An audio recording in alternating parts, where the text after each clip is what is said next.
Hey guys, it's March 12th, 2017. Initially today, I was going to knock some things off the list that I wanted to get done. I went out and sunk some brush in the lake. And after that, I was out there. I said, what the heck, let's go ahead and do some crappie fishing. And I thought this was a good opportunity to do this video I've been wanting to do. And basically, it's talking about tracking down the transitional crappie.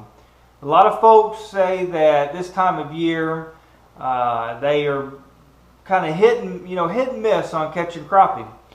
Well, I kind of follow this guideline. I'm usually pretty successful on, tracking them down. If you can and it's not rocket science, it's super simple. Basically, you figure out winter haunts. This is containing to a larger body of water, so you got your primary creek channel, secondary creek channels, and then works up to the spawning flats. And so you kind of put that into play. It's pretty easy, pretty simple to track them down. It's just a matter of, starting out and predicting where they're going to be at what time. And so, of course, right now, the water temp's starting to rise, and so they're starting to work their way back to the spawning flats. But let's go on the graph here, and let me show you some things I like to look for.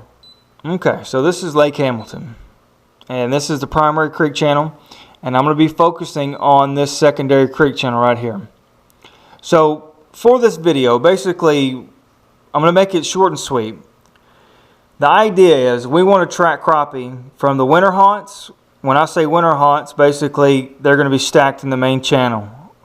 They're going to be on these points, the primary points, and they're going to be on these ledges where it accesses deep water. Now, that's not 100% of the time, because a crappie that lives in this secondary creek channel isn't always going to come all the way back out to the main creek channel. So if that in that scenario, they're still going to access deep water. So they're still going to be sitting on these ledges, or they're going to be going out to the creek channel, the secondary creek channel, because of course the creek channels are highways for the fish. And so in knowing that, we can track crappie. And when saying that, the water temp here in this lake has been about 64 degrees. Now, they rose the water about 6 feet over the past 12 days. And that has dropped the water temps. And we had a nice little cold front push through. So that's dropped the water temp to about 54. So that's kind of prolonged the migration habit for crappie getting back into this right here. And this is a spawning flat, and this is basically a secondary creek channel where they're going to go and spawn, and they're going to get in the brush, all in this flat, because there's nothing any deeper than 6 feet in this area. So in knowing that, this will allow you to track crappie from basically winter and summer months all the way to spring and fall. Because basically what's happening is transitional crappie is they are moving from summer, winter haunts on through this. They're using this creek channel as a highway to get back to, if it's spring, to spawn, or if it's fall, they get on these secondary creek channels following the shad back in these pockets to feed, and they feed off these ledges here.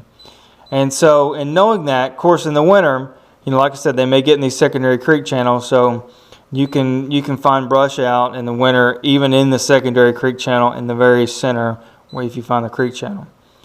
But if you can follow that path as they migrate through this creek channel during the spring in the mid-60s, water temps in mid-60s, low 70s, that's prime time, because they're going to be staging in this area, probably from here to here, because this is all shallow enough, it's a large enough flat, and they're going to be looking for brush. But that's something to keep in mind when you're tracking out crappie in this transitional phase. Well, I hope that helps you guys out when trying to track down a transitional crappie, and they're not really stationary. So had a blast today. Got some new brush out there. Excited to fish around it. But also, you guys check out my Facebook page. It's awesome. I put photos up. I actually got some photos of some of the lost footage when I was at Greason this past Wednesday. So you guys go check that out. It's basically www.facebook.com/Arkansas Crappie Fishing, and I'll put that in the description as well. But you guys go check that out. And if you like the video, hit the like button. Subscribe to the channel, share it, all that good stuff. But till next time, we'll see you guys. All right, so I dropped the brush. Now let's see if we can't catch a few crappie since I'm out here.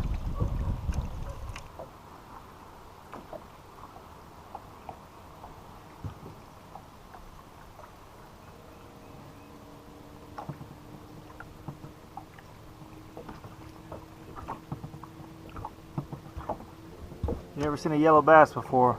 That's a yellow bass.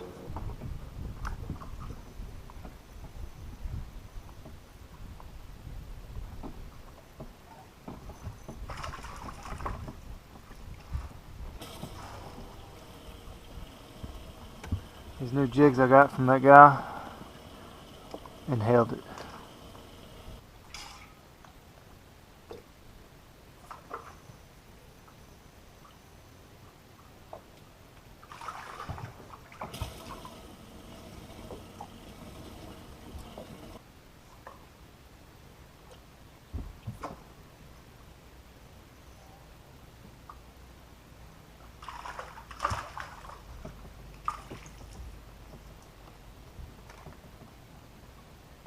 See, that right there is not a huge crappie, but that's a 10-inch crappie. Perfect fillet. I mean, absolutely perfect. Sometimes they taste better than big ones.